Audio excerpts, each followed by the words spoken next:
અને નવો આ બ્રિજ કોલેપ્સ થયો, 5 થી વધારે વાહનો ખાબક્યા અને અત્યાર સુધીના સમાચાર પ્રમાણે લગભગ 5 લોકોના મૃત્યુ થયા છે. આ મૃત્યુ નથી, આ હત્યા છે.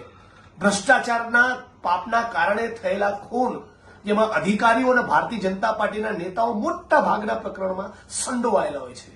થોડાક દિવસ પૂરતી ફોર્માલિટી પૂરતી તપાસ કરશે અને પછી મોરબી કાંડમાં, હરણી કાંડમાં, તક્ષશિલા કાંડ સુરતમાં, રાજકોટના અગ્નિકાંડમાં જેમ કુરડીમાં ગોળ ભંગાયો એમ આમાં પણ કુરડીમાં ગોળ ભાંગશે.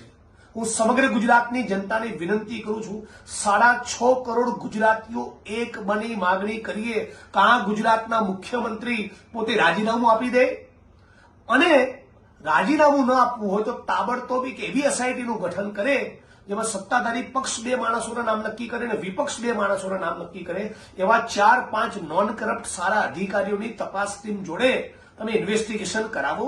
કોઈના જીવનની તમને કઈ વેલ્યુ છે કે કેમ? મોરબીમાં 150 લોકો મરી ગયા, ભડતું થઈ ગયા ટીઆરપીની આગમાં 26-28 લોકો, હરણીકાંડમાં માસૂમ બાળકો મરી ગયા. એક પ્રકરણમાં, એક પણ કેસમાં તમે ન્યાય જ ના આપો. આવું આપણું ગુજરાત કઈ રીતે ચાલે?